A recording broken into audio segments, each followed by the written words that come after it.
Then my phone rang, and it was John Stewart. I didn't know John Stewart. Unlike you, I didn't know who he even was.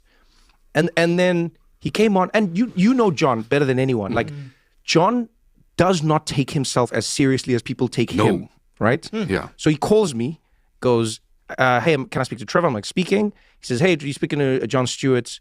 I host a little show. That's what he said. The exact phrasing was, I host a little show in America called The Daily Show. That joke only works if you know what The Daily Show is. Otherwise, it just seems like a description. Because this was the big... So just like the underwater scooter. I was just totally wasted on you. I was like, no, that was not wasted on me. Did you buy it? I couldn't. Let's get back to that. Okay, sure. Let's get back to that. So then, John goes... I'm not done with that either. So John goes... So John goes, I host a little show... and I'm John Stewart. Then he's like, I don't know if you've heard of me. I was like, no, I haven't. And then he said, his phrasing, I forget it sometimes, but he goes like, he said something to the effect of, nor should you have. That's what he said. That sounds right. He said, John Stewart, I don't know if you've heard of me. Then I said, no, I haven't. And he said, no, should you have? And then he said, I host a little show in America called The Daily Show. Then I was like, oh, I think I've heard of that. And he's like, as you should. As you should have. And he's like, we saw some of your stuff. I like your stuff.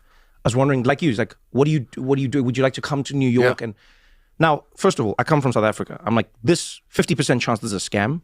This is somebody who's just trying to get my details. I know how this works. Never mind the underwater scooter. No. He's going, what is your credit card details? Phone, right? He's barely listening to the guy. He's more just... I'm still reading the specs on the thing while he's talking. Then he said, can you come to New York? And I was like, not. Then I was like, what's that? He's like, we want to hire you. You're going to come to New York. And I was like, oh, no, no, thank you. He's like, I'm sorry, what? And I'll never forget. He went, I'm sorry, what? And I said, yeah, I've got a tour that I'm doing now.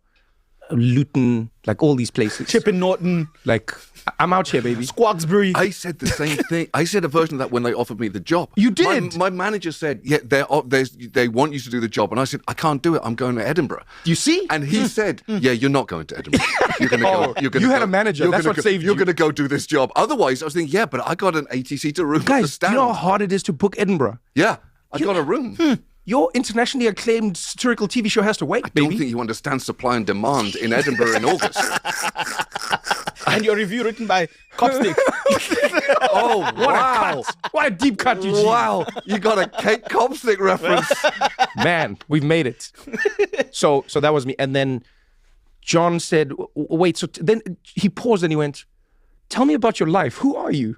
And I was like, I'm a comedian and I'm doing comedy now. Staring at an underwater scooter, wanting it to be mine. In a landlocked city. Remind me, who are you again? and then he basically said, well, if you ever change your mind and if you come to New York, let me know. And he said, wait,